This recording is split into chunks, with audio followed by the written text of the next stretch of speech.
Okay, so we're still in level 1 with Ascension cards, and I'm going to go super fast through this using my own hand as an example.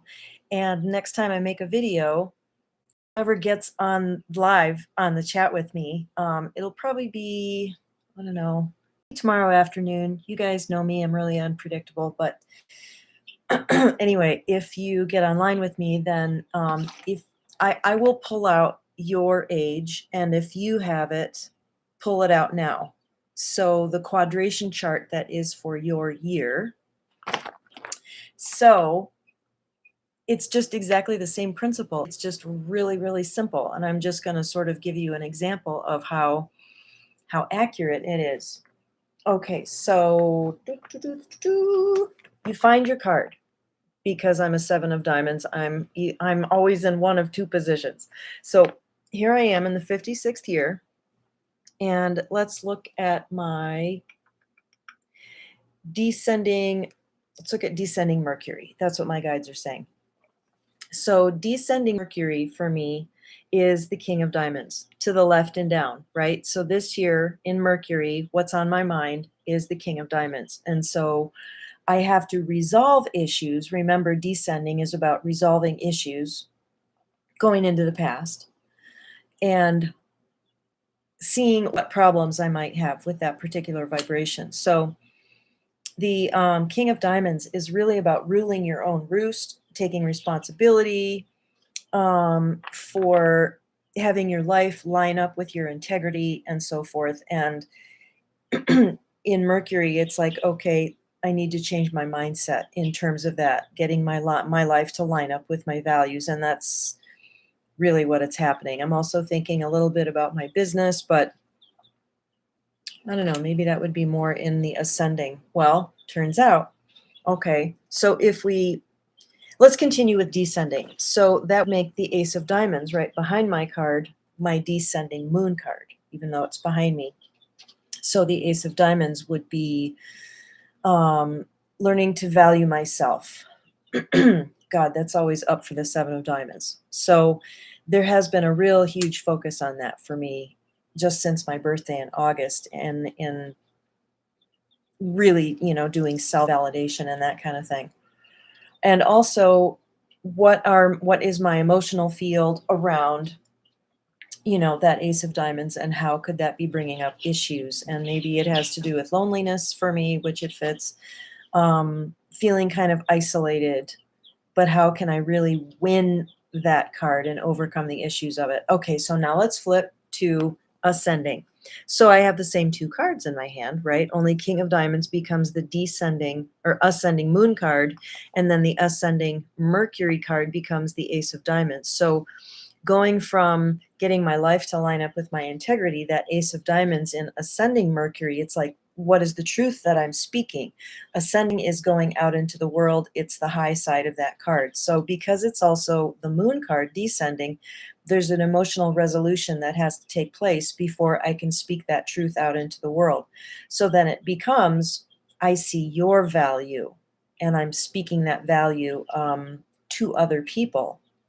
And it's also thinking in more positive terms about possibly new income streams, new values, something and that definitely fits too, because I have taken a job as a substitute teacher in a charter school here in town, and had my first harrowing experience with a bunch of sixth graders. It was great. It was this massive, like, oh, new neurons are firing. It was definitely this new value that I have around. And again, ascending will be expansion. Remember to encourage prayer. Welcome to the live chat. Yeah, I don't see anything. I'm just going to type in hi to the chat and see if that opens it up. Feel free to make a comment. This is going to be really quick because I have to be out the door in about 5 or 10 minutes. So then how does the King of Diamonds become an ascending moon card? So if I'm moving forward, the ascending moon card, and if you watched my video yesterday, it's like this asset you have in your back pocket. It's this emotional foundation, this kind of secret you keep within yourself that makes you feel solid and strong. and confident. And so that King of Diamonds is like, okay, I've made the decision to get my life to align with my values, to live in my integrity, to really be the king in my kingdom, taking responsibility. And so doing that, there's just this unshakable sense of my own internally sourced integrity, the master of integrity. And it's like, I don't need any external validation. That's what kings are about. They're about sovereignty and not needing external validation, and knowing that it all comes internally. Same with King of Clubs. It's like my self-validated reality, my perspective, my belief. So I encourage you to take your hand, and I will do this tomorrow or the next day or Monday. I will take someone in the chat, and there I'll pull up your year and I'll look at all the cards in your hand. And this principle of resolving the descending issue and getting the ascending card as a reward. Okay, so let me look at this a second. Mercury, Venus, Mars, Jupiter. Mercury, Venus, Mars, Jupiter. Okay.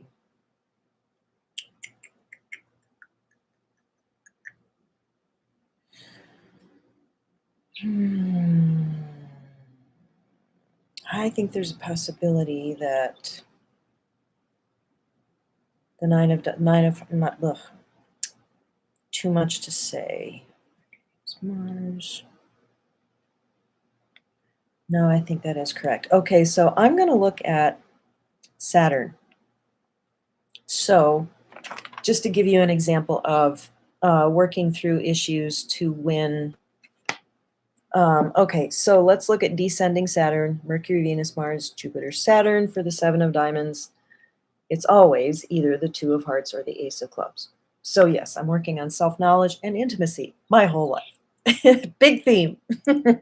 So I'm working through these issues of equality and love, my intimate relationships, especially my partner. What is, that classroom of love that I've been in. So what I've really been learning is just recently is choose love, choose love, choose love, no matter what the difference. Or, hey, peace, more soul knowledge. Good to see you here. So I wish I could go into your hand, but I'm not going to have time today. So what is the reward? Let's look at the ascending Saturn. So Mercury, Venus, Mars, Jupiter, Saturn. I have the Five of Clubs in that position.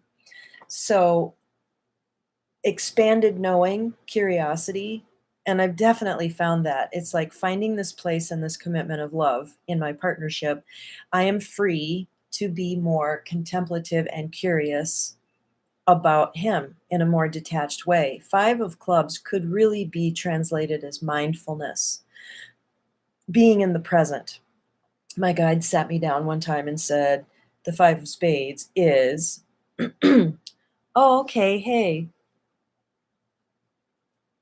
Well, I probably won't be. Yeah, I got to get in about 5 minutes. Thank you, though. So five is presence and being able to perceive in a 360 way. And sometimes that's a very frenetic ADD vibration, but when you're really centered in the soul, it just becomes awareness and presence. So that Five of Clubs is this mindful, non-attached presence. And so as a result of really figuring out that intimacy thing, both with my partner and with myself, I have a lot more freedom to just contemplate what's around me in a more open-minded way. And like this morning, I thought my partner was really upset with me because he left without saying goodbye. And it was kind of a muddled response to a text. And I'm like, oh, he's upset with me. But that Five of Clubs, it's like, first I had to go to the Two of Hearts. First I had to say, my value, that King of Diamonds value that I'm really owning and operating is I'm coming from love. And I took a mental inventory and I was like, I really have no idea what he could be upset with me about. So it's like, there's nothing I have to like come clean about. So I'm just going to stay in love. And I found this centered place.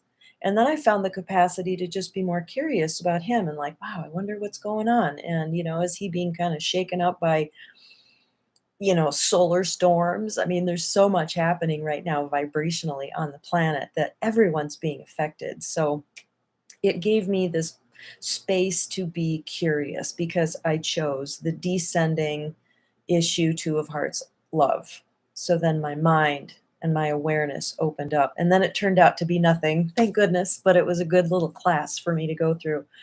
So, of course, you would figure out what your 52-day period is right now, and so mine is Saturn, and ever since I turned 45, my Saturn period is stellar now. It's very grounded, it's very comforting, and it used to be just really scary. But and part of that's because the 7 of diamonds at 45 goes to the 9 of hearts, and they have a different like birth hand that they're working with. Okay, so I'm in Saturn, which means, oh, I did just discuss that. Okay, never mind. Yes, that's exactly what's up for me. Okay, and then going into Uranus. Yeah, this is just fascinating. It is so fascinating to look at it this way because the Ascension perspective really is so much more about our potential. And it gives us sort of a scorecard to say, you're not just about resolving issues, you're actually attaining things. You're actually stepping into your soul energy and what you're capable of, maybe pulling down some of those higher aspects and embodying them.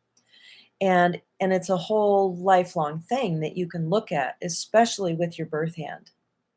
Okay, I'm going to be gentle and say yes, we're going to stick with looking at all of this and applying ascension cardology to your birth hand and to giving yourself a reading. And then we're going to launch off into something. I hope I can present it in a very uncomplicated way, but a little teaser is get your magic circle of cards wheel out.